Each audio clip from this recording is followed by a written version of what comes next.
نبی اکرم صلی اللہ علیہ وسلم سے یہ بات ارشاد فرمائی گئی کہ وہ لوگ کہ جو آپ کے دین کے اندر شک کر رہے ہیں ان کے سامنے یہ بات ذکر کر دیجیے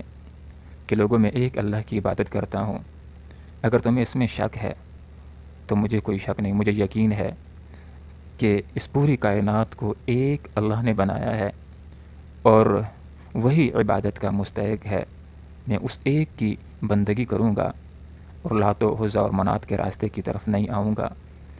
نبی اکرم صلی اللہ علیہ وسلم نے جس وقت اپنی دعوت کا آغاز کیا تو بعض لوگوں کے ذہن کے اندر یہ بات تھی کہ جس طرح کوئی نوجوان ایک کام شروع کرتا ہے اور پھر اس کو چھوڑ دیتا ہے، تو یہ بھی ایک نوجوان نے ایک نیا کام اس نے شروع کر لیا ہے، کچھ عرصے کے بعد جب اس کا جوش ٹھنڈا ہو جائے گا تو اس کام کو چھوڑ دے گا۔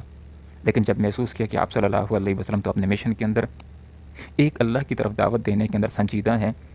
تو پھر لوگوں نے آپ صلی اللہ علیہ وسلم کو اس دین کے کام سے روکنے کے لیے ہر حربہ استعمال کیا، ڈرایا بھی، دھمکایا بھی اور لالچیں دینے کی کوشش بھی کی۔ آپ صلی اللہ علیہ وسلم کے سامنے سارے راستے رکھے گئے، یہ بھی کہا گیا کہ اس کام کو چھوڑ دو، اگر سرداری چاہیے تو سرداری مکہ کی دیے دیتے ہیں۔ آپ صلی اللہ علیہ وسلم کو سرداری تو چاہیے تھی لیکن کٹھ پتلی سرداری نہیں چاہیے تھی کہ جس کے اندر آدمی برسر اقتدار تو ہو لیکن اختیارات کسی اور کے ہاتھ کے اندر ہوں۔ لوگوں نے آپ صلی اللہ علیہ وسلم کو اس دین کے کام سے روکنے کے لیے یہ لالچ بھی دی کہ اگر کسی لڑکی کے ساتھ شادی کرنے کی خواہش ہے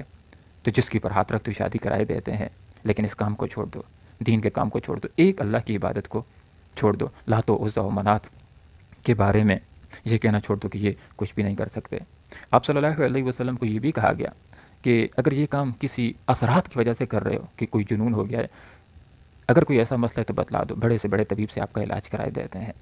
اگر مال چاہیے، دولت چاہیے تو مکہ کا مال آپ کے پاؤں میں ڈھیر کیے دیتے ہیں، لیکن ہمارے بتوں کے خلاف بات کرنا، ہمارے نظام کے خلاف بات کرنا چھوڑ دو، ایک اللہ کی طرف لوگوں کو بلانا چھوڑ دو۔ لیکن آپ صلی اللہ علیہ وسلم نہ ڈراوے کے اندر آئے اور نہ لالچوں کے اندر آئے، مسلسل اللہ رب العالمین کی بندگی کرتے رہے، عبادت کرتے رہے، لوگوں کو ایک اللہ کی طرف